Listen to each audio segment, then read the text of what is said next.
All right. Let's get fired up here.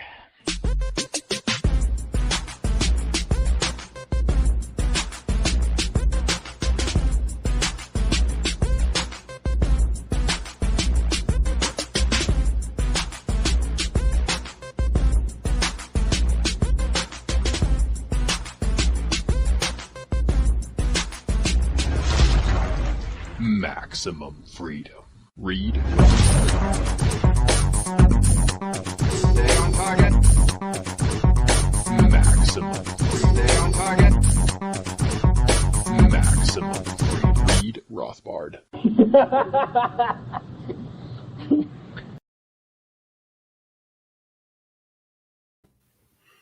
Well, hello and welcome to the Actual Anarchy podcast. This is the podcast where we talk about movies from a Rothbardian anarcho-capitalist perspective. And tonight we're going to be doing a movie about the East German Stasi called The Lives of Others. And we have a returning guest who is a bit of a film buff himself. He's been on a number of times in the past. And we'll have show notes and links and all that at our episode page here, actualanarchy.com/219. But before we introduce our guest, I want to check in with Robert. How are things going with you in trying to run a business operation in the East German state of Washington? How are things going over there? Well, I was hoping to, it is the middle of winter, and I was hoping to be able to sit some of my patrons down inside of a heated area. I don't know if you can imagine it. But there once upon a time where these enclosed spaces, humans would make these enclosed spaces to kind of fend off the elements. And we would allow other people to come into these spaces, and businesses would offer that as an amenity to be like, hey, come on in, check out what I got. And then people would come in and they'd sit down or they'd look around, they'd do things like that. Well, then along came a couple of dickwads and they were like, okay, no more of that. And if you do any of that, we're going to shut your ass down. And so then they kind of came up with this arbitrary phasing system where some people are in this phase and other people are in this other phase. And then if you can be in this phase, you could have a certain percentage of your normal capacity. But if you're in another phase, you can't have any or more. And right now, apparently, we're in some phase where there's not any allowed. And so that means that instead of actually having the door closed, we opened the door up entirely, letting all the Arctic air come in, freezing me and my staff, while letting the people who are supposedly not going to get sick stay outside in the freezing cold, in the name of health reasons. This is the genius. This is the genius of one-size-fits-all rules and the genius of our brainiacs in government and Lord God Emperor Inslee. All praise be unto him. Super excited about it.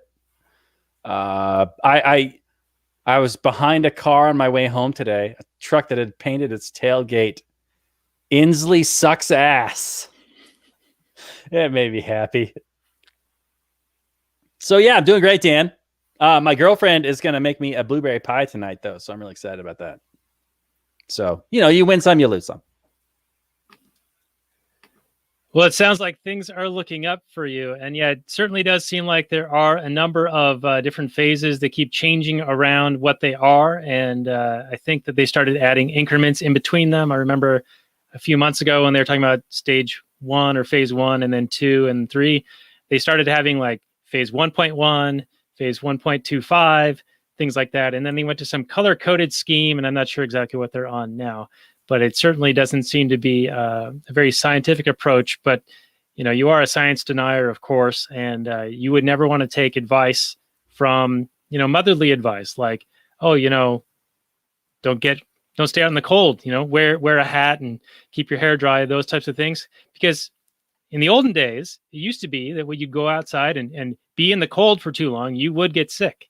But now apparently that's a healthy thing, and everyone should be doing that, of course, per diktats, similar to what would happen in East Germany back when the Stasi were sort of running the show. So it's one of those things. It's one of the reasons I actually wanted to do this movie was because it seems as if it's become more and more believable that these types of things are coming here. And this movie is only made like, 14 years ago, something like that. And I'm sure when they made it, they were not thinking, oh, the United States is going to be doing this in just a decade and a half. But here we are. So I think it's going to be a good one tonight. Yeah, you got to love history repeating itself. I do, like I said, when we were talking about doing this movie, I was looking forward to all the quaint ways in which the state spies on its citizens, and the effort they had to go to in this movie is quite impressive. They had to have people like following you around. They had two people up in the attic, like listening with all these devices and this sort of thing and that sort of thing. It's so much easier if you can just get your slaves to carry around little listening devices, and then they'll just, you can just turn them on and listen and scoop in whenever you want. It's so much easier just letting technology do the spying for you. But, Right. And that's what we're all about, is technology making our lives easier, including the lives of others who want to spy on us easier. And let's get into the lives of others right after these messages from us, the Last Nighters.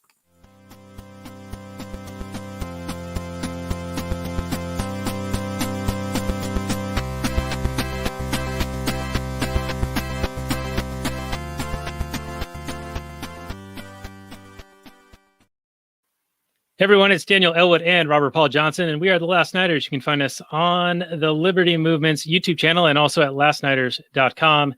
Our show is going to be about the lives of others tonight, so we're going to return to Castle Wolfenstein and discuss a little film that depicts events that we once thought could never happen in the United States.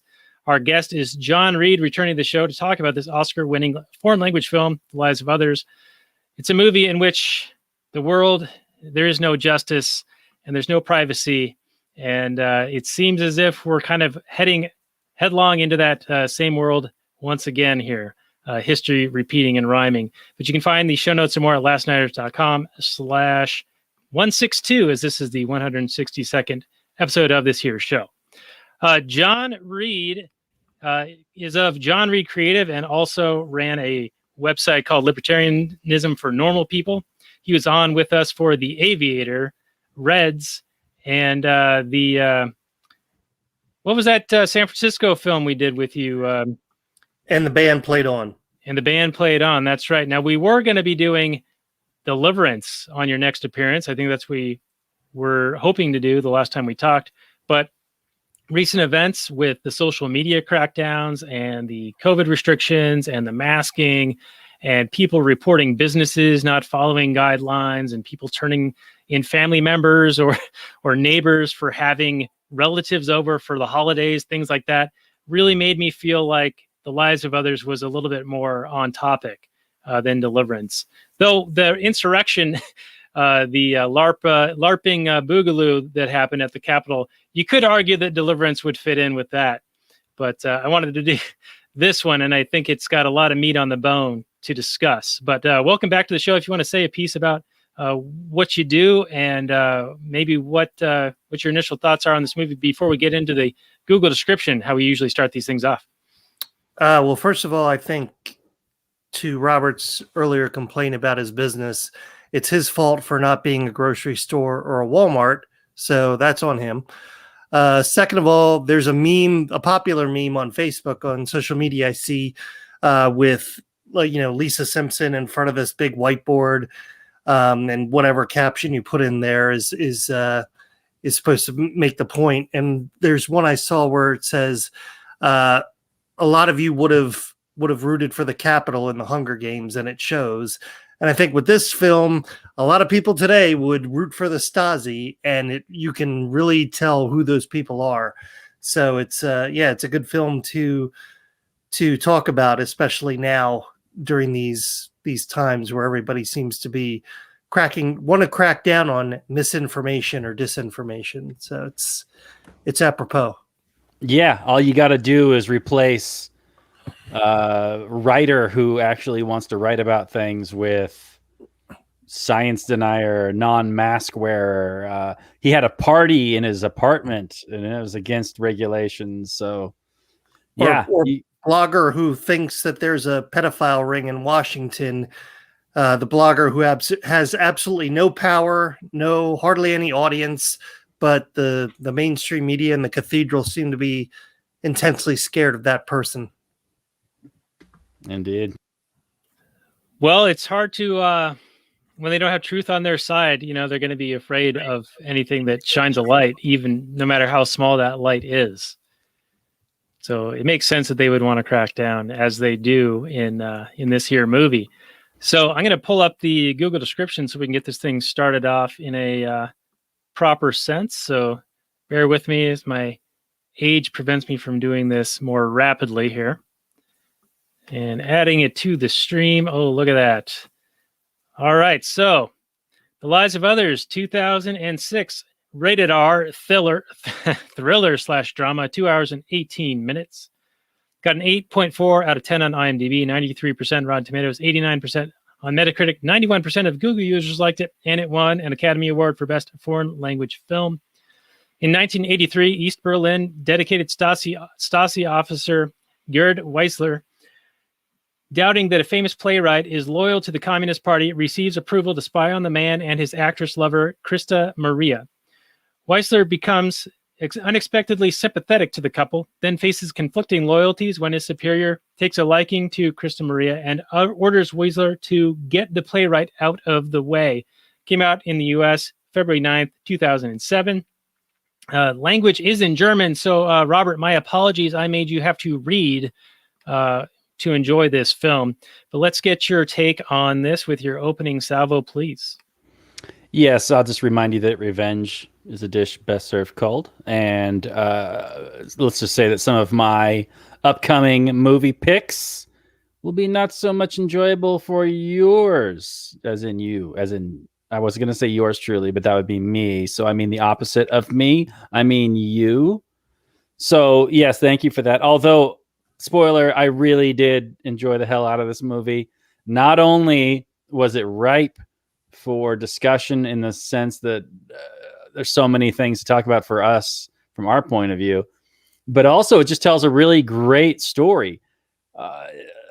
All kinds of just loyalties and intrigue and betrayal and humanity coming through. There's so much richness here, and it's all under the pressure of this totalitarian regime that we don't really ever get a sense of. We get a sense of it entirely. We don't see it, as in the actors are all like these kind of petty bureaucrat people, minister officials and whatnot. We don't see like the tippity top people laying down policy and that sort of thing. But we do see the effects of those policies, especially in the sense that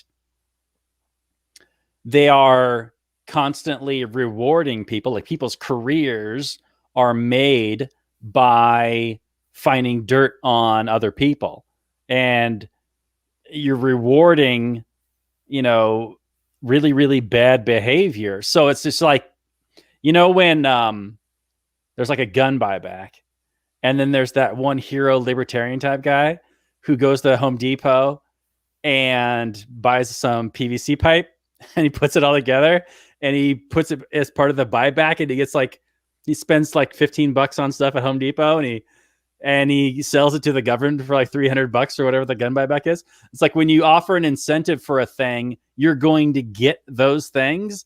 So the Stasi are constantly looking for enemies of the state, and they reward the officials and the people who find those enemies with like career advancements and that sort of thing. So you're going to get all these enemies, whether or not it's real or true. I would argue that nothing anybody does in this movie is obviously, worthy of the treatment that these people receive, of course, right? I mean, all they are is arguing that the state isn't so great, that socialism has problems, and they can't admit that. Like, they stopped counting suicides in like 1977. So now it's just, I forget what the term was, but it was like murder, self-murder or something like that. Whatever, some kind of ridiculousness. But yeah, the setting is ripe for discussion. There's all kinds of elements that we can get into, from the use of the bureaucrat guy who's using his power just to get away, to get rid of a love interest rival, right? Like he's got this interest in this actress lady, but she's in love with this writer guy. And he's like, well, maybe this writer guy, he's not as clean as we think he is, huh? And it just takes a few words, and then somebody's like, ooh, really? This is a chance for us to benefit and for me to advance my career if I can find some dirt on this guy. And that's essentially the plot of the entire movie. And of course, it ends in tragedy. But I think it's all really well made. I can see why it won an Oscar. I didn't mind so much the reading. The only reason I hate the reading is because I'm like mostly like mildly ADD, and I like to have a movie on kind of off to the side, and I'm mostly paying attention to it, but I'm kind of doing this other thing too, or maybe doing this other thing over here too. And if you got subtitles, I have to pause it every time I want to like divert my attention, which is just horrific for someone like me. I like to be able to just kind of pay attention to a thing, but here you have to actually focus on the thing. Right. Now, as a co-host on a movie review show, I will say that you've already done more movie reviewing in this 1 5-minute dialogue than you do in most entire episodes. So I think the paying attention to the movie itself is pretty key. Maybe we've landed on a ridiculous. I will protest. Here. I will protest any such things. Never again. No, it's possible. I'll do it again. I will watch a foreign language film. I will watch Korean foreign language movies, as you are well aware. And I think we've watched a few others, but they have to be high quality. I'm not going to sit through some crap where I have to actually pay attention to it. Not going to happen. All right. Well, we should do some of those old Japanese movies too, like Kurosawa and whatnot, like 3-hour, 4-hour movies, all very similar looking characters, but very deep storylines, lots of reading. I've never liked you. I've really never liked you as a person. You know what I mean? I know, and if there was some way for you to benefit from turning me in, I think you might do it. Yeah, no, absolutely. If there was a number I could call, I'd be like, maybe Daniel's not as clean as we think he is. He seems like he's a loyal socialist, but maybe he's not. Right. Well, let's get Jon in on this. Now, Jon, have a seat in that chair and we'll pull the leather up later, put it in a jar for the dogs. What's your take on the opening here, the Google description, and your thoughts on the film from the onset here? Well, first of all, if you want to compromise, you can do a Japanese film that's got voiceover dubbed, like Godzilla versus the Smog Monster. That'd be a good compromise. But yeah, it's a really good film. And to Robert's point, I think where the starting point is that all this starts from a guy who's really hot for this actress who's really in love with a playwright, and he's using his power to see what he can do to kind of get the playwright guy out of the picture. So it's a system that's fraught with corruption from the beginning, and the corruption doesn't even have to be financial. It can just be, the guy's just lusting after a hot chick. I mean, hot for East German standards, let's be honest. But yeah, it's amazing because I as I was watching it again, I was kind of reminded about how social media really plays an impersonal part in our interaction with people that we don't even know. So where I would tie this back from it is that, the Wiesler guy who his assignment is spying on this couple, at first they're just whatever, people without names, they're people who are potential enemies against the state, and that's all he knows about them. But the more he gets to know them, the more he gets personally involved in their lives and feels, I don't know if the connection is the right word, but he's empathetic toward their plight, toward their lives. And actually takes a personal role in making sure that, you know, their fate isn't disastrous, or they don't wind up in like a gulag later on.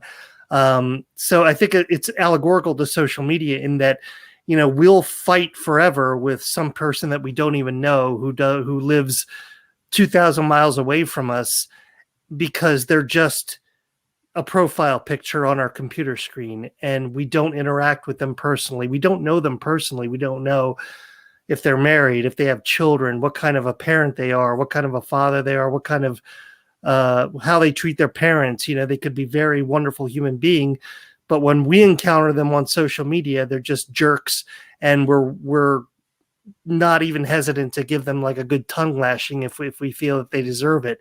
So I think this is really a sign of the times, in that, like, if we had more personal interaction, or if we could kind of get a window into the lives of the people that we don't even know, we might find out, hey, these are people too, just like me.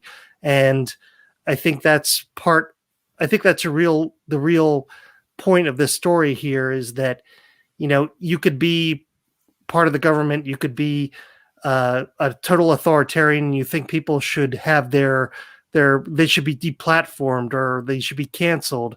But if you really got to know them, you're just like, well, this is just a human being who has a disagreement with me, and maybe they should be able to speak, and maybe they should be able to write whatever they want to write. And I think if a lot more people kind of watched this movie and took that away from it, then our society might be a lot better. But at this point, I think it's better if we all just secede and get away from each other. Right. Yeah. I think we're past the point of a reconciliation, especially with how low the bar is for calling somebody the worst possible things and thinking the worst things about them. It doesn't seem to take much anymore at all. What I find interesting about Wiesler's character, initially, he's very much on board. He's very by the book, very professional, believes in the cause and what he's supporting. And he approaches this assignment as such. However, the mistreatment at the hands of the bureaucrat and at the hands of the East German government, the Stasi, as well, it actually drives these people to become actual legitimate enemies of the state. Like, they were pretty much okay to go along with whatever diktats and whatever the government wanted them to do, until they started feeling the brunt of some interventions by the state. And then that's what drove the writer, the playwright, to actually take action. Like, he had a friend in his ear who was constantly telling him, like, hey, this socialist government's not so good for us. They're oppressing us. Things are actually not so good. And he would say, be quiet. Don't say too much. You never know who's going to be listening. But, go along to get along. And I feel like and by we, I think you were using the more we as a people, like a society, John. I'm talking about we as individuals who think along similar lines. We tend to be those almost crazy people when we reach out and talk to friends and relatives and things, trying to unscale the eyes so they can see the state for what it is. So I kind of identified a lot with that character who was telling the playwright, like, hey, this isn't so good. They're actually oppressing us pretty bad. And if you're, when you finally get to the point where you want to do something about it, let me know. And they pushed him to that point.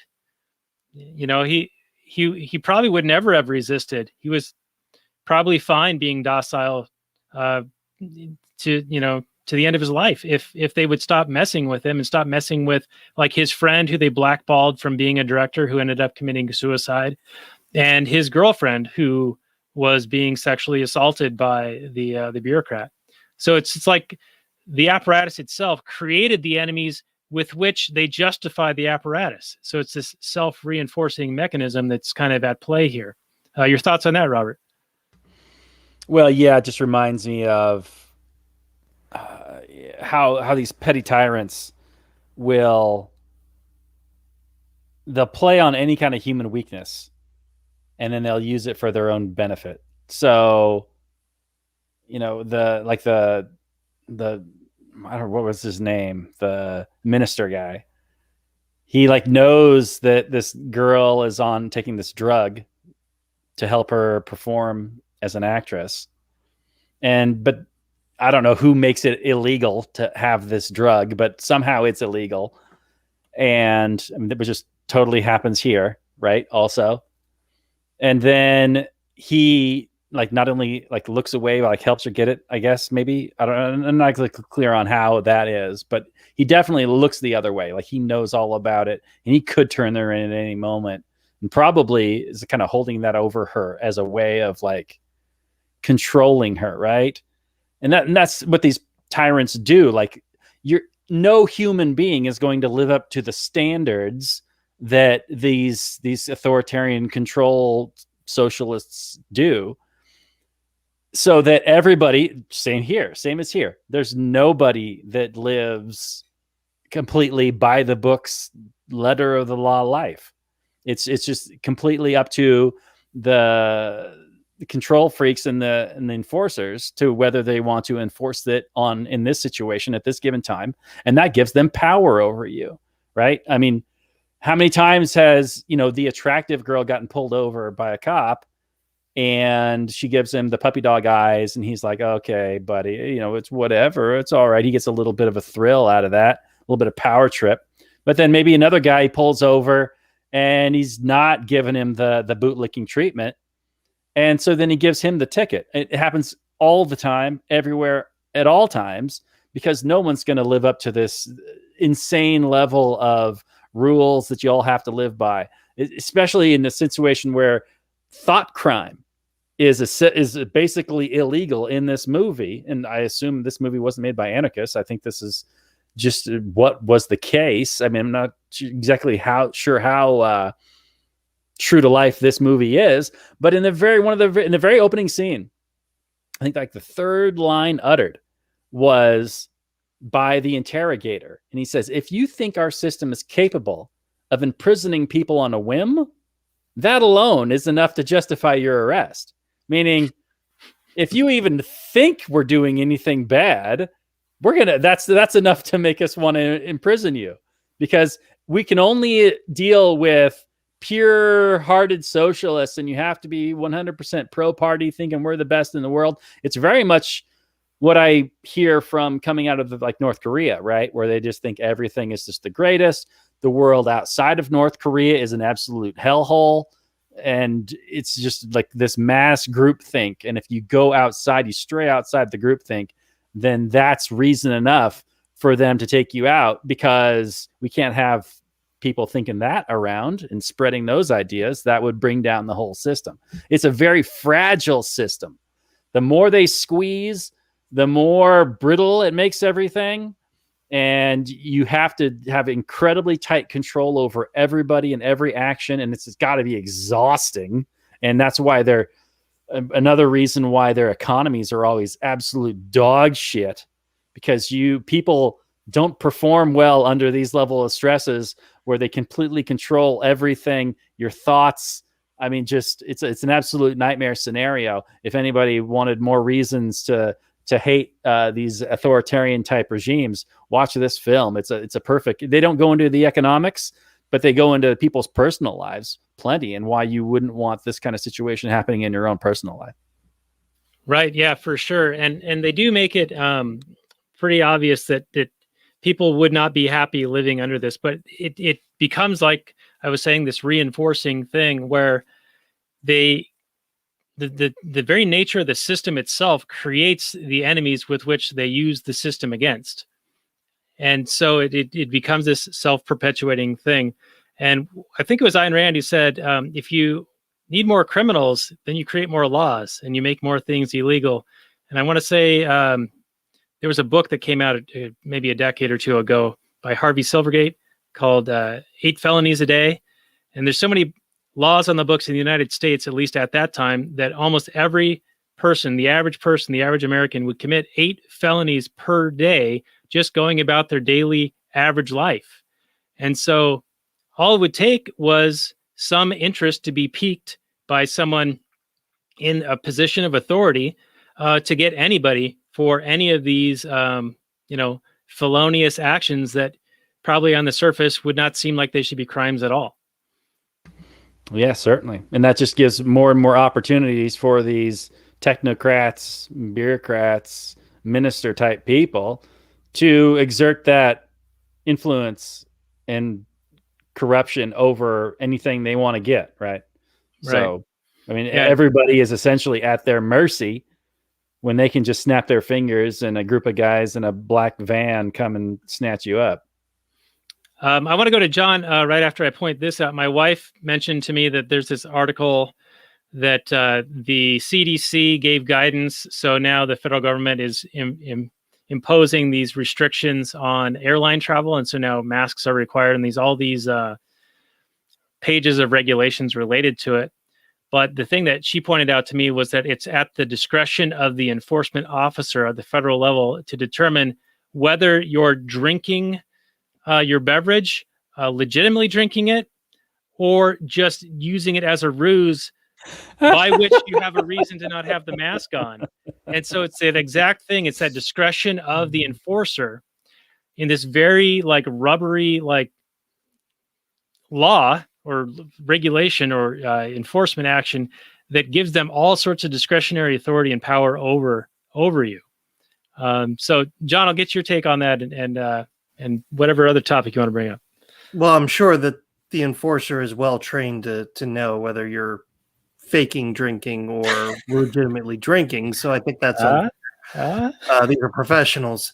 But yeah, I think to your point, the being at the mercy of these bureaucrats, and thank God that in the story, Wiesler became empathetic to the lives of these people, and you just can't count on that. I mean, you've got to hope that the guy at the NSA who might be listening in on your phone calls or tracking your text messages or anything is down deep a decent guy and is going to self-reflect and say, my God, what am I doing with my life? I'm spying on these innocent people. But you can't count on that. And like, while we hope that the government is full of Wieslers who are going to one day see the light of day and realize that they've sold their soul to Satan to earn a 5-figure salary, it's not, you can't count on that. And it's really better if we don't have this system at all. If we can secede from the system or extricate ourselves from the system and live in a free society. And if other people want to live in a society where they're being spied on by the NSA and want their text messages read, that's great. But that kind of system, you have to hope that the people spying on you have a heart and have a soul. And like in this story, luckily Wiesler did, but it's a really big gamble to think that if you're not doing anything wrong, you have nothing to worry about, because these people are pure as the driven snow and would only use their powers against evil. It's becoming more and more apparent that that's not true. And furthermore, more and more of the population is being supportive of them not using discretionary power, but more bringing down the hammer on those with whom they disagree. Right. And there's a bastardization of language, and everything is like in the most extreme terms, So there's almost this equivocation with violence being just mere words, and taking a tour, an unauthorized tour of the Capitol is a violent insurrection and an attempted coup. Everything gets pushed to these extremes to where they can sort of in their minds almost try to logically justify whatever response they're clamoring for, because it can be wielded against their enemies, their ideological and political enemies. Whereas if they were on the opposite side, they would think that they're doing nothing wrong or downplay whatever it is that they're being accused of. It's oftentimes whoever has the power and wields it against the others, just using it as a bludgeon. But not all animals are equal, right? So it's whichever one is in power is allowed to get away with whatever they would incriminate and hurt their enemies with for doing. It's really kind of crazy. And incentives will turn good people, like you're saying, you want everybody to be a Wiesler, but even good people will be corrupted by the incentives of, well, Wiesler didn't have like a family at home. He didn't have kids. He saw like a prostitute. But what if he had like a family and kids going to college? He's got to pay for all that. He's got his wife's bugging him for a house, a bigger house. He's got the pressure to bring home more money, and he turns this guy in. He's going to get the big promotion, and maybe he'll make more money. We see it over and over and over again. When the incentives are bad, you see more bad behavior. So, like when all the hospitals were getting paid more money to report a COVID death, what did we see? Piles and piles and piles of COVID deaths, and all these hospitals are getting paid from the feds all kinds of cash. So, and you can't sit back and say, well, all these doctors are just evil human beings. What? They've dedicated their lives to helping people, curing illness, and so on and so forth. So you can't tell me that these people are just scumbags. No, they're responding to an incentive that is creating what people are using to make this pandemic look, worse and worse and worse and justify all these lockdown measures. So it's the incentive structure. It's the incentive structure of a totalitarian regime where they are encouraging people to find enemies of the state. And lo and behold, they find enemies of the state for increasingly pettier and pettier infractions because people are so rigid in their behavior, because they're so worried about every last little thing. It sounds like a nightmare, and no wonder why people were risking death to cross, climb over the wall and get out of the country somehow, some way. So it happens in North Korea as well. I mean, people flee these totalitarian socialist regimes. It's mind-boggling how there is such a massive, young socialist movement. I know that socialists are all about getting free stuff or having the rich pay for everything because, they deserve it or whatever. But all you got to do is look around the world a little bit and see the people fleeing. I mean, it's the height of hilariousness when a socialist will talk about Cuba and saying, look at Cuba. Look how wonderful it is. Look at all this kitschy, cool stuff. It looks like it came out of the 50s. It's like, that's not a good thing. That's not a good thing that everybody's driving around in a 1950 Ford. Anyway. Yeah. Anyway.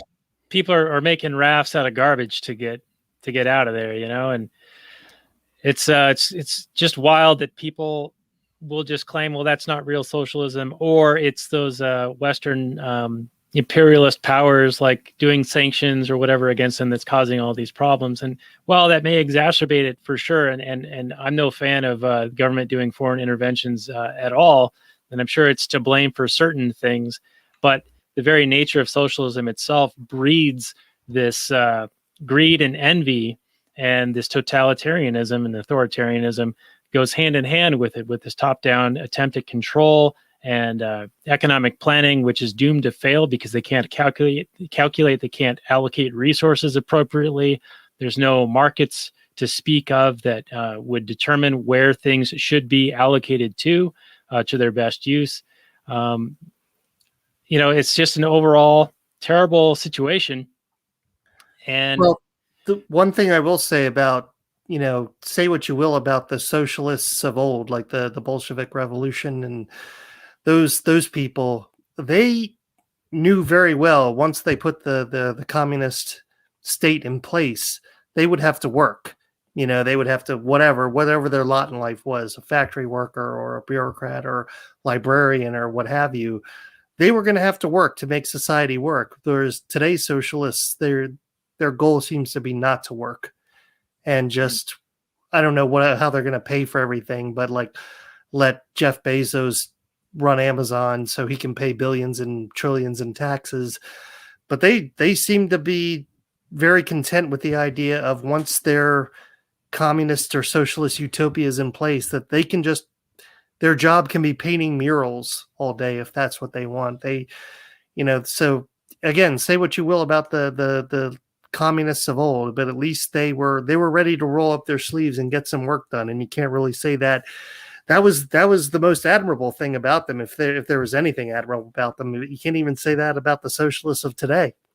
Right. Yeah. Yeah. And to that point, yeah, a lot of the historical socialist revolutions of the past, they were always about industrializing a rather agrarian society, right? That's what Lenin attempted to do. That's what Mao attempted to do. Of course, millions died in both situations. If I remember, Pol Pot actually went the other direction. For some reason, he went the opposite way. Yeah. To also disastrous results.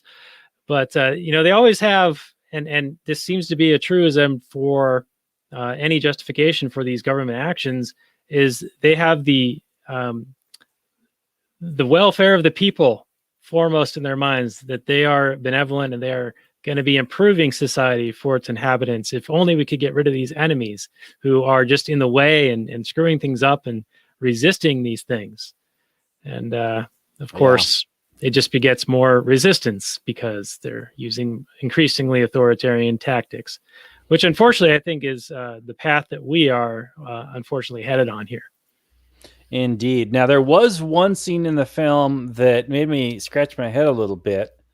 Maybe because the character wasn't a true believer, or he wasn't as well versed in socialist / communist ideology as he seemed to be, or should be, perhaps.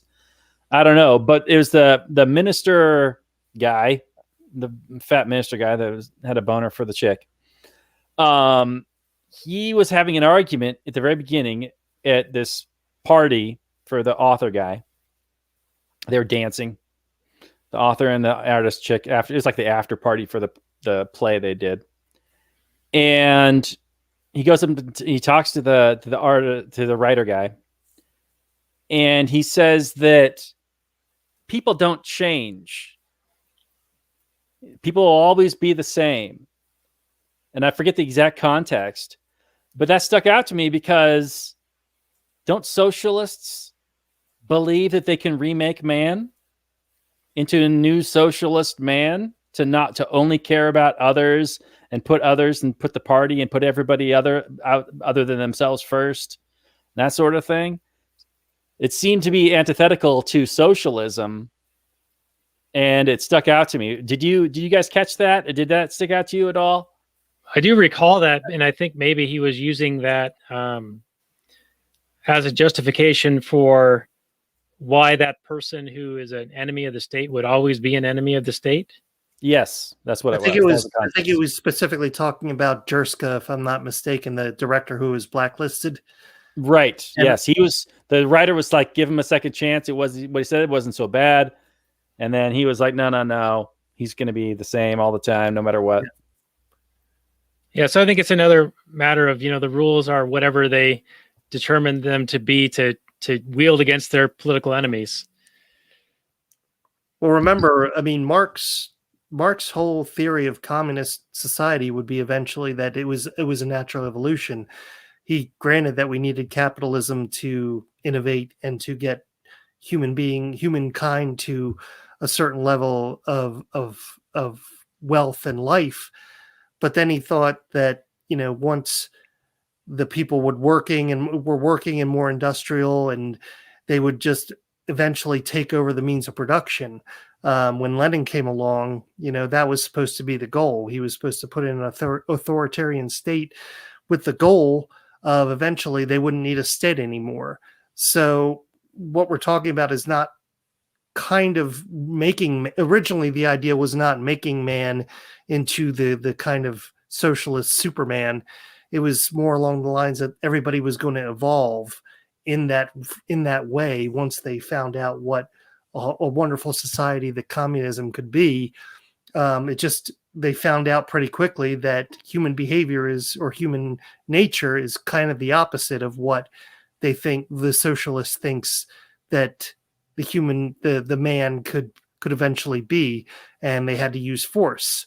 So the state in places like Russia or Mao's China never actually went away, because they realized pretty quickly that nope, doesn't work out that way. You kind of need, if you want your socialist utopia, it's gonna have to come at the barrel of a gun. Right. As Mao said, yeah. Mhm. Yeah. Because like Dan was saying, people keeps getting in the way. People getting in the way of your utopia with their other pesky ideas and other pesky wants and desires, like freedom and horrible things like that.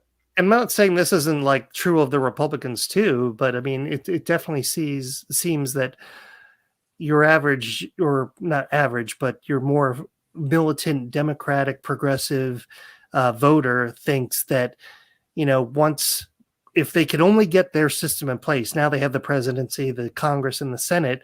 If only they could get all their policies in place, eventually people will come around and realize what a wonderful world this is now that the Joe Biden and AOC have made such a wonderful society. But I have a feeling it's going to turn they're going to find out quite the opposite. I think 2022 is going to be really interesting to see what happens with the House. I think the GOP is going to take it over. But all that is to say that I think that the mentality is that they're burning all these calories to try and make people see the light, as it were, whereas it's probably just better if we go our separate ways, and you live in the society that you want to, and we'll go over here and live in the society that we want to, and we never have to fight each other again. We never have to spar politically over during every election and try to determine who wields power over the other over the other side, and try to make them come to heel and see the light as they see it. Right. Yeah. And I said this meme, I think, to Robert the other day, was the Denzel Washington, Ethan Hawke Training Day meme, where it's Denzel pointing a gun at Ethan Hawke's head, and it says, "We're healing." And it says Democrats and to their political opponents. Yeah. Now that you've gotten your way, now we need to come together. Right. But of course, that's all rhetoric, right? Because they say that on the one side of their mouth, but then the other side is they want to tamp down on any unsavory speech or unsavory theories or ideas or questions. Anything. I think Biden says feeling in unity from time to time, but I don't hear any other, like, anybody on the news programs or anything like that, or on Twitter, talking about healing and unity anymore. They're pretty much no, now we're in charge, bitches, and you're going to pay. Right. Yeah. And I wonder how long the honeymoon is actually going to be for the progressives. I can't imagine, like you had said, maybe to 2022. I don't even know if it lasts that long. I think they have maybe a couple of months before this starts to crack. Well, hasn't it already, like Black Lives Matter is already pissed off that they feel like they were just used as a tool? I've seen a bit of that. Yep. Yeah, there's that. I try not to pay attention to too much stuff on Twitter or even on Facebook. I try to not give as much time to Facebook as I have in the past.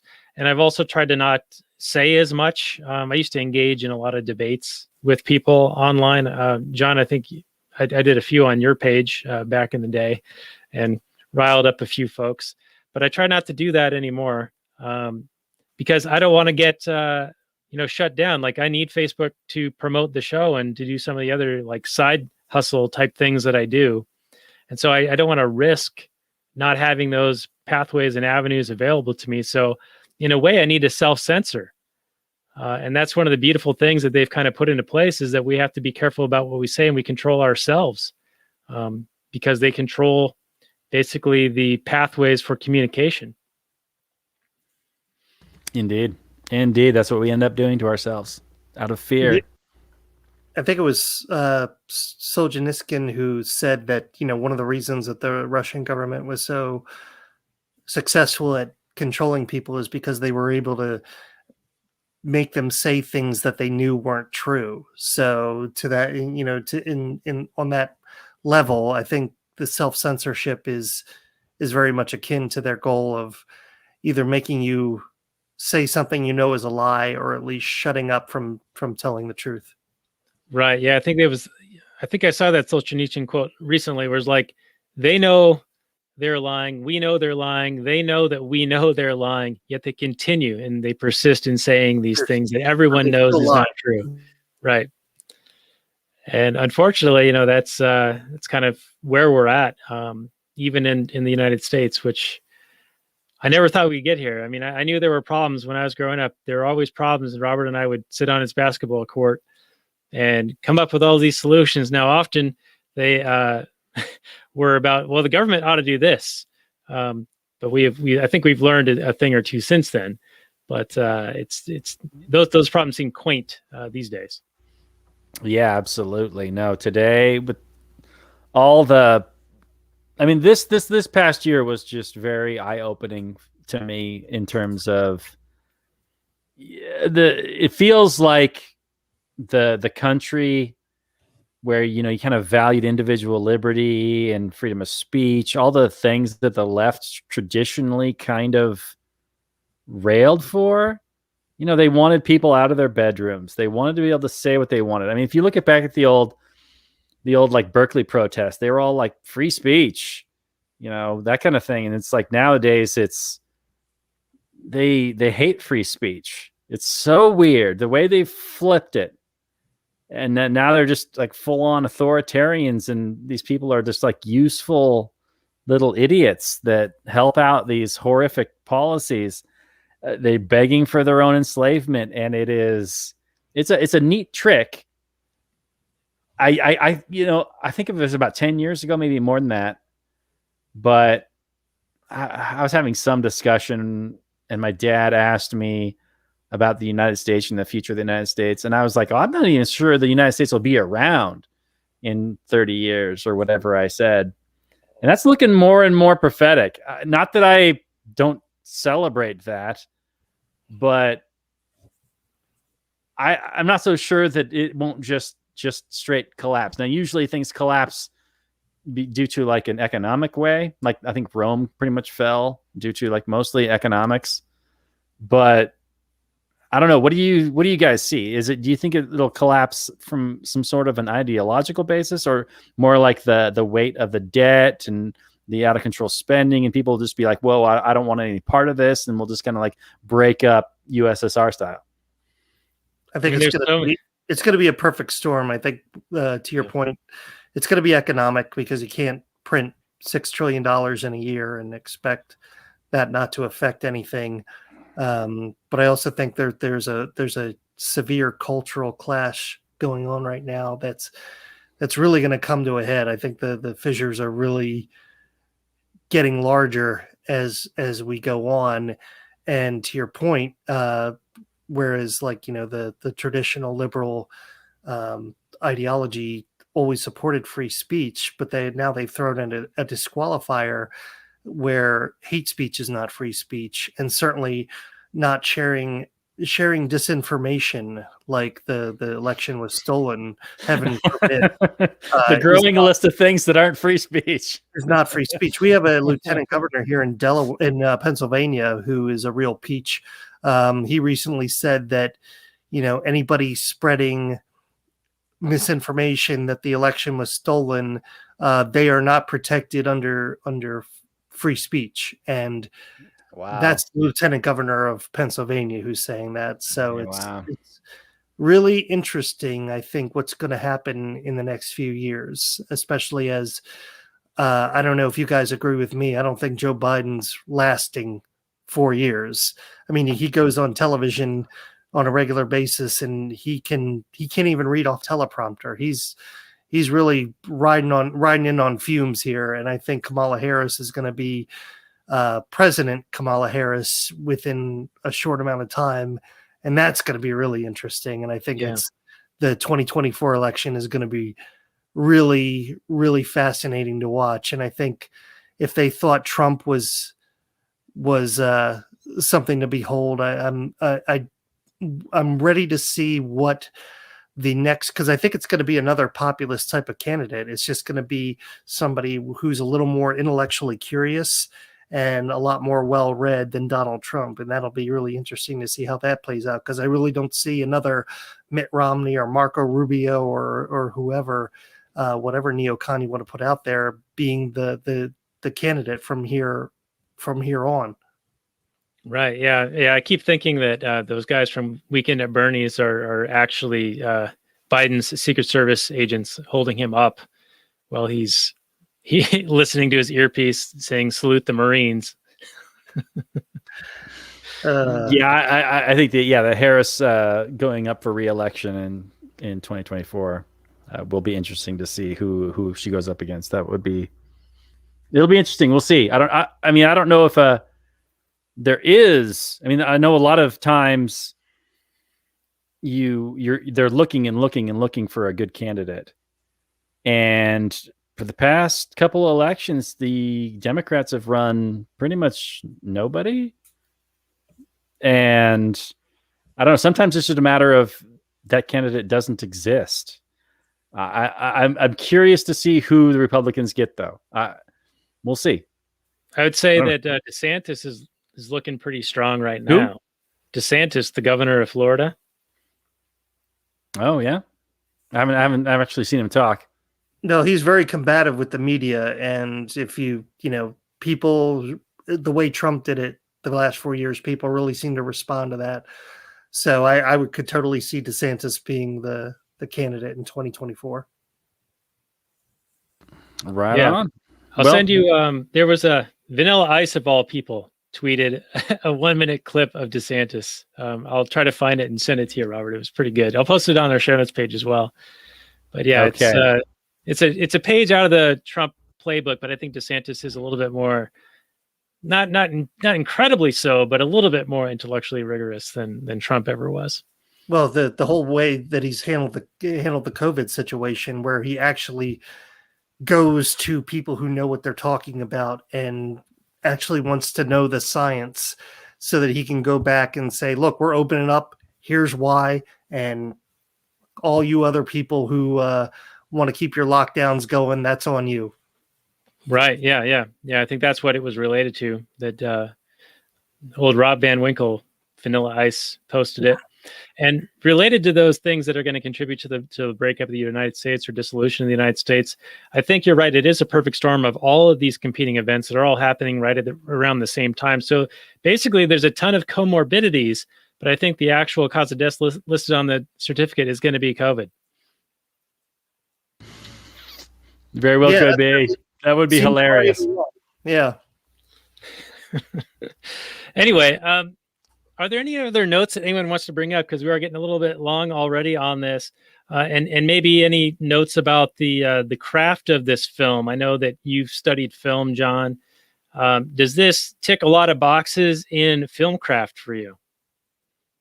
Yeah, I liked I was always a big fan of the photography aspect of film and the cinematography in this case, but the very bleakness, the way it was filmed. I mean, this has a lot to do with, the art direction of the film, the way everything was very banal in its architecture and its decor, in the way the people dressed. That bar that Wiesler went into after his shift was over, the one where he accidentally met up with Christa. I mean, how bleak was that bar? I mean, there was just not even a neon sign anywhere that said open or Budweiser or anything like that. So I thought it was very, and the contrast between that and after the Berlin Wall fell, when Wiesler came out of the building that he was delivering mail to, and he saw graffiti everywhere. Just the sharp contrast in the way that the communist society in the post-communist society. So the way it was filmed, the art direction of it, I'm just a big fan of, and it's just a great story, because the way it starts out, the guy's basically teaching a class on interrogation and how to break somebody, and then he once he hears the Krista and Georg interact for a few times, he finds a heart. He actually finds sympathy for people when that's not his job. His job is to support the state, and anybody who gets in the state's way is supposed to be eliminated or curtailed. And you mean, going into the movie, you probably weren't even expecting that, but it's really a profound. It's well shot, it's well directed, and it's a great story on top of it. Right, and I think there's a lot of subtlety to the performances as well. You can definitely see Wiesler as this very, by the book, very technically accurate in what he's doing, and a true believer. And so for him to be finding humanity through his experiences of listening to these other people trying to live, the best lives that they possibly can under these conditions, he finds sympathies for them and empathy, and actually it gets more in touch with his own humanity. And he covers for them in a number of ways. And, especially with, I liked that there was that ending where Jorg, like years later, almost meets up with Wiesler and decides against it after he discovers that it was Wiesler who basically covered for him for hiding the typewriter, and they had the red ribbon and his thumbprint was on there. I liked that little epilogue in this, and that he dedicated the book to him, knowing that eventually he would see that book, and that was more meaningful than perchance meeting on the street thanking him. Like it's more indelible in that way, and even more poignant. Indeed, absolutely. Yeah, at first I wanted him to jump out of that car and be like, have a conversation with that guy. There's so much to you to talk about. But the way they ended up doing it was nice. Yeah. So a well done film. And John, that was almost like a good final summary right there. So do you want to throw like a number of red ribbons, typewriter ribbons, or pages of your manuscript on that, as far as your score out of 10? I really like the film. It's actually, I haven't seen it since it was rentable back in the day. I guess it was like 2007, 2008. So it was great to watch this again just for this reason. So yeah, I'm a big fan. 9 out of 10. All right. Very good. All right, Robert, what's your take? How many jars of sat upon leather are you going to be feeding to the dogs for this one? Yeah, I thought that was so clever when they said, "Yeah, save that later for the dog scent." That's some good authoritarian horribleness. But this film is quite excellent. I think any good story is going to create high tension in a scene just by throwing two characters into it that the audience knows are on, different, or based on where those characters are at in the story. So I'm reminded of season, I think 7 Game of Thrones, where there's this battle outside of King's Landing, where you've got Dany coming in with her army, and then you've got Jaime with his army, and you didn't know who to root for. You were conflicted. The audience was conflicted about what they wanted to happen. So in this movie, there's a great scene, and there's multiple great scenes in the film based on all the backstabbing, or not necessarily the backstabbing, but the shifting allegiances and that sort of thing. So Wiesler, the ultimate interrogator, gets a scene where he's interrogating the girlfriend, where he knows he doesn't want her to reveal the location of the typewriter. But as an interrogator, he has to get her to reveal the location of the typewriter. As soon as they walk in, as she walks into the room and he's in there, and you know what his job is to do because he's being observed by his boss, it creates this fantastic scene where there's a lot of tension, and you're like, oh, I hope he doesn't get her to reveal it. Oh no, she revealed it. Oh no, right. What's going to happen? Not only that, is that it's revealed to her that he's the guy she met at the bar. And you know that as an audience member. Exactly. They recognize each other. She recognizes him at least. So yeah, there's all these layers based on how the story is told that just comes together really in a really satisfying way. So anytime you get a story where the writer really plays with these changing allegiances and changing motivations and where characters are at in the different parts of the story and putting them together in interesting ways, it really comes off as a satisfying way. So yeah, this is a fantastic film, totally worth a watch, worth a read. You know, it's got tons of interesting things if you are just a fan of history, if you are a fan of history not repeating itself, if you are sympathetic, if you live in the United States or even in the world in 2021 and you are seeing a lot of this replay. So this is worth it for anybody who is an ardent socialist, if they want to see some real socialism in action. And I'm sure they'll say this is not true socialism or whatever the fuck they say. But show me a real world with real human beings where this isn't social, with how socialism ends up.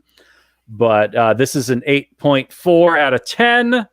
And yeah, check it out. It's real good, real good. Great acting, great direction, fantastic writing, excellent subject matter, great setting. It's just all the good stuff. So check it. All right, and only an 8.4 with all those accolades. Well, I'm going to give it a little bit of a higher score, probably closer to what John gave. But I do think that this was a very well done film and a very timely film.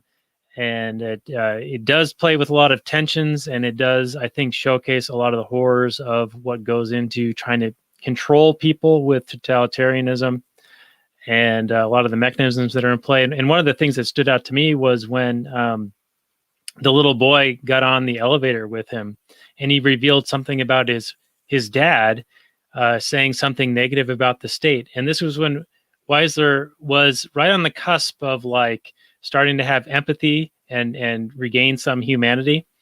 And he asked for the father's name. And then he says, well, I mean the name of the ball. So he's like, he was on the cusp of turning in the dad and making that dad disappear or go into the interrogation and you know, the 48 hours of no sleep. And I mean, you can get people to almost admit to anything under the sufficient amount of torture. So all of these tactics are, of course, just to brutalize people. But like John, you were saying, you can't count on the NPC who's enforcing these things to actually identify with this humanity and end up being the good guy. I think that a lot of these people go along to get along, or they're true believers into what they're told. They've been propagandized sufficiently enough and are not independent thinkers enough to break free from these things. And that's kind of one of the challenges that we face, is that so many people are willing to just go along with what their superiors tell them or what authorities tell them. And we've seen that time and time again, especially with the COVID restrictions and lockdowns and following the science and the flip-flopping on those high priests of science and whatever they said most recently is taken as gospel. It's kind of crazy when they flip-flop just a few days later, like Herr Fauci did just a few days ago on the double masking versus not double masking. I thought that was pretty funny. But overall, I love this film. It's great. It's got a lot of great scenery, great acting, a lot of tension, like Robert was saying. So I'm going to give this 9.5 out of 10 masks I'm wearing concurrently. And if I gave it a full 10, I'd just put the box on and strap it to my face. But 9.5 masks for this one. So you can breathe real well through those masks, can you, Dane? Yeah, I might go for a run and try to climb over a wall to get out of the country. But anyway, this was a really good discussion, and I actually have more things that I want to talk about. But maybe we can do that in the Kathleen Turner Overdrive before it gets too much later, as John's on the East Coast and he's getting older by the minute. But Robert, next week I want to lighten the mood a bit.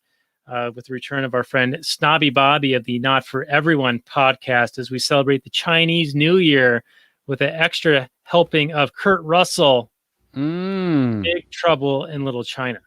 Very nice. Very fun. That's a movie I haven't seen in a dog's year. More than that. Way more than that. Maybe a couple of dogs. Maybe a dog's lifetime. Maybe a couple of dogs' lifetimes. Holy smokes. Yeah. It's been a long time. But as I recall, a classic, a lot of fun.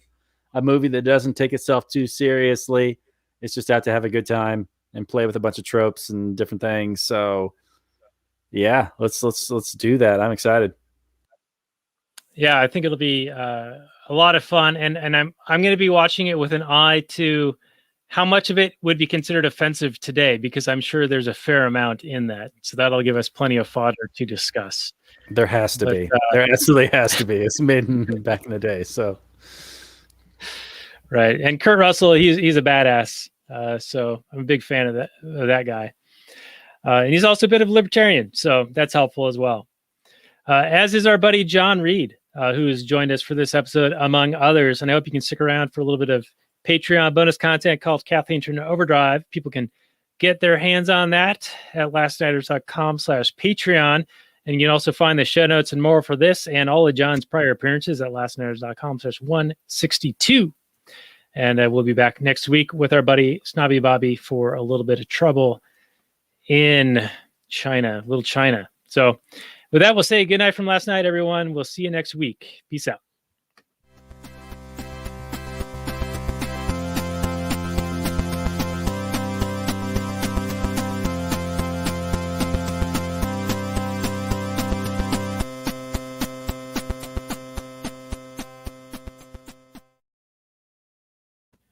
All right, we're going to continue the transmission for a little bit longer on the Actual Anarchy podcast before we get to that Kathleen Turner Overdrive that I was threatening you with a few moments ago.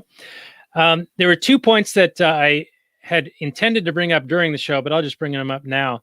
Number one, and this sort of relates to the movie and to the COVID pandemic and the reaction to it, is that one of the key points in the film is the revelation by publishing in the Spiegel magazine the suicides that are occurring in East Germany and the fact that they stopped counting them because it was casting an unfavorable light on the system of government there and socialism in general.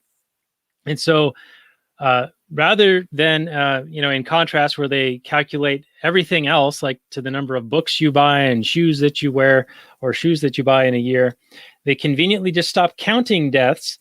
Sort of like in Cuba, when people point to the infant mortality rate being so much better than the United States. Well, it turns out that they actually just stopped counting them as infant deaths. And so it made the numbers, they juiced the stats to make these things look better. Similarly, they juiced the stats with the COVID stuff related to the number of deaths and the number of cases and all those things to drum up fear and justification for a lot of the problems that or the lockdowns and other interventions that they've gone through. But on the other side of it is a minimization of all the impacts of these interventions.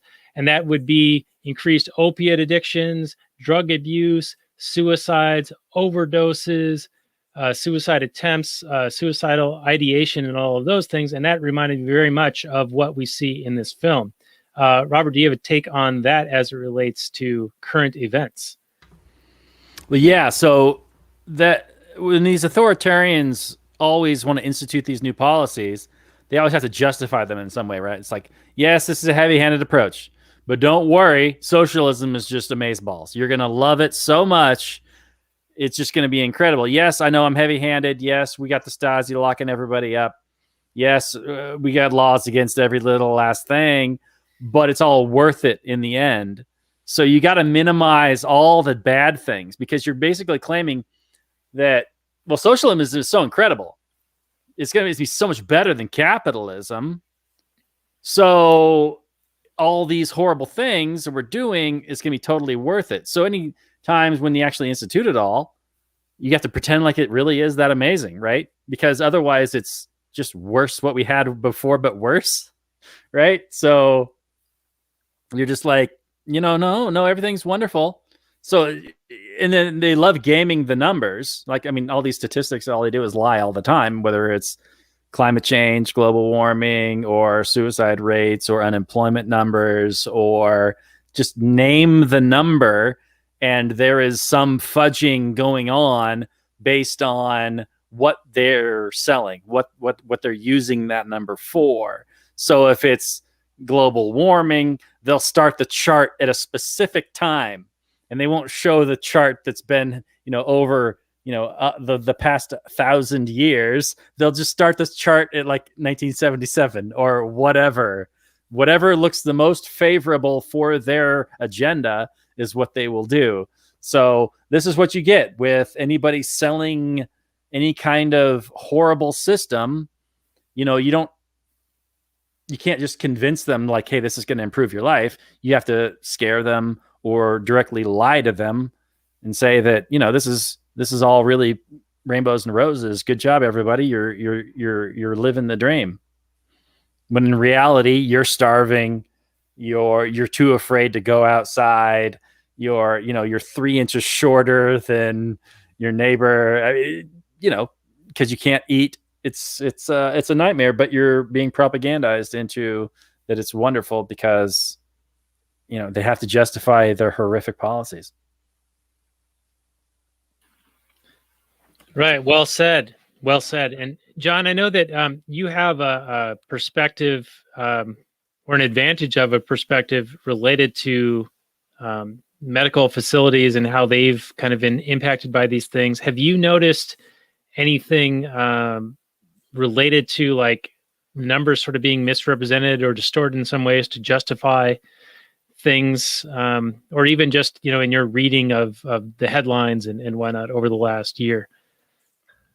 Well, I haven't seen, as far as the organization I work for, I haven't seen any like manipulation. I don't think that the people would do that. The people I work with would do that. What I will say is that as much as I have, read about coronaviruses and about respiratory viruses, and the kind of epidemiology expert and aspect and the data that shows, whatever the cases, what that means, the PCR cycles, what that means. I've read all this, and the people with whom I work, who are very accomplished physicians, nurses, and just all around in the medical profession, don't seem to have a clue about any of this. And it's really shocking to say, but I'll just tell you about a conversation that I had. I was in the hospital one day, one of the hospitals, and I was meeting with somebody who's the director of the neurology department. He's not a doctor, but he's like an administrator. But he's mired into the medical profession. This is like early November, when this fall surge in Pennsylvania was just beginning. And he came in, he looked like really disgruntled. And I asked what was wrong. And he said, COVID cases, they're going up again. It was a Monday, and he said Friday we had 15 COVID cases. Now we have 35. And it's just awful. And I said to him, well, then this seems just to be seasonal, right? Like the flu or like the cold virus. And he said, and not satirically, he just said, you think? And I was just flabbergasted, because I said, how does a dummy like me come to the conclusion that this is seasonal? And you who make your life out of patient care and understanding medicine and disease, like you don't know anything about this. Like he was shocked when I told him Sweden was down to about like 0 deaths a day. It's just amazing to me, especially the people in the medical profession who should be keeping up on this stuff. The number of people who have no curiosity about something that has just turned their lives upside down and thrown tens of millions of people out of work and just ruined all these small businesses and fed all this money to Amazon and Walmart and Target. They have no curiosity about any of this, and even, is it all worth it? And it's really been disappointing, I think is the most polite way to say it. I've been so disappointed in people, and it doesn't end with people in the medical profession with whom I work closely. Yeah, that kind of strikes a nerve with me because it goes in with, most people are sort of NPCs. They're sort of programmed to just go along with whatever they've been told or propagandized to. And Michael Malice has been saying recently that they're just like trees. You can kind of avoid them and you don't need to worry about them too much. But I kind of disagree with him on that. I think that they affect your lives incredibly, especially in quote unquote democratic society. Like when the majority of people go along with whatever these authoritarians say or these experts, quote unquote experts say, it affects your life materially. Unless you have a way of like insulating yourself and mitigating those effects, I think that you have to have an awareness of what the unthinking masses are doing and what they're agitating for, because it will, in fact, affect you and impact your life. And I think, again, going back to how disappointed I am in people over the past year, like people who I've known for years and who, even if I disagree with them politically, who I thought would have some level of intellectual curiosity and are very much invested in, living a happy life. How much, as much as information as I put on my Facebook feed, and for the past year, it's been almost nothing but COVID stuff and data. And look, this isn't necessary and masks don't work and everything. And I know all these people have basically muted me on social media because they don't respond. And every time they post anything related to COVID, it's always like, oh, well, how wonderful Fauci is. And he just said this. And, oh my God, thank God for the vaccine. And all this going along and bootlicking and bending the knee to the state. It's really disheartening. And it just makes me more and more assured that we just need to go our separate ways. And because I don't want to be politically tied to these people anymore. I'm happy to be friends with them.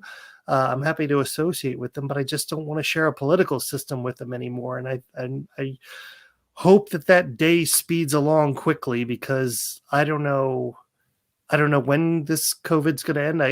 I assume that Joe Biden has to be the guy who frees us from our masks and who allows us to go back to a normal life. But that better happen pretty quickly. Like if we're still in late summer and we're still wearing masks, I don't know what it's going to take for these same people who are so willing to double mask or triple mask or whatever. At what point, what's their breaking point? At what point do they say, hey, you said the vaccine was a bridge to normal life, so we got the vaccine now, tens of millions, hundreds of millions of people are vaccinated. What's going on here? Like, I can't even trust that that's going to do it. Right. Yeah. Well, we know for sure that it's going to be at least 100 days after January 20, because that was his promise, was to do the 100 days of masking. So he can't back down before that time. And I don't think he will at all. I think that the playbook is to, even after you have the second dose, there's still all the different mutations. And so it'll just be for the foreseeable future. And it'll further divide people.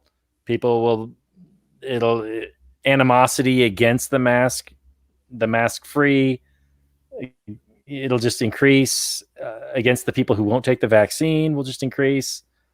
And one light at the end of the tunnel I see is that, more and more people who would have never done it before January 20th, like Cuomo, Mayor Lightfoot in Chicago, and all these other Democratic governors are saying, like, no, we need to open up. Like, we can't do this forever. We need to open up. So, mutating viruses be damned. Like, I think there's going to get to a point where, again, like, Joe Biden has to be the savior who gets us out of our masks and who lets us go back to enjoying concerts and restaurants again. And he certainly can't lord over a tanking economy. So I don't see how they carry this on going into the late summer, for instance. Right. They have political cover now to let up after the 100 days, I think. Right.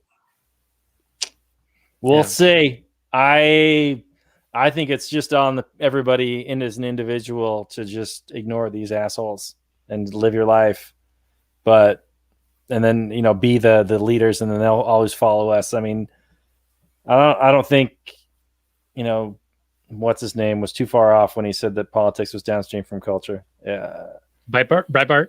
Yeah, I mean it's not a strict one way street, but because obviously authoritarians can institute policies, and then a whole bunch of people will just follow along, and that'll become culture too. But it definitely can go culture to politics, absolutely, like the way gay marriage was. As soon as 51% supported it, and all of a sudden all these politicians come out and it's like, I've always been pro gay marriage. That's how it goes. Right.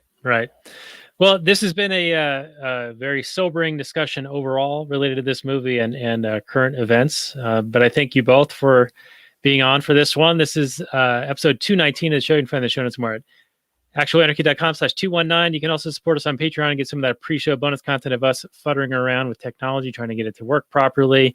And a little bit of the Kathleen Turner Drive right after this, though it is getting late for our guests, so I don't want to keep them too long, but I do have a few more things to discuss. And we'll be back next week with the great Snobby Bobby of the Not For Everyone podcast, which I highly recommend. Do check that out. You can find it on SoundCloud, and he will be talking about Big Trouble in Little China with us for the Chinese New Year. And with that, I'll bid you all adieu. You support the show by subscribing, giving us likes and thumbs up, sending us messages, movie suggestions, or your fiat dollars on Patreon, and visiting our show notes page and seeing the previous appearances of our guest, Jon Reed. Also, he was on for Full Metal Jacket recently, which was a really good film as well. So Red's Full Metal Jacket, The Aviator, and the band played on. And eventually we're going to be doing Deliverance, I think. And that will be another good one as well.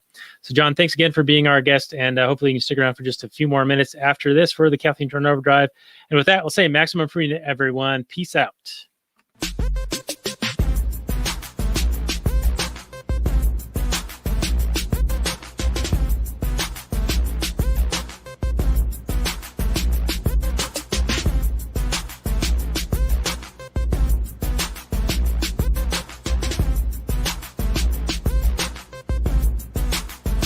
The Chipmunks. CHIPMUNK. We're the Chipmunks. Guaranteed to brighten your day. Do do do do do do do do do do do.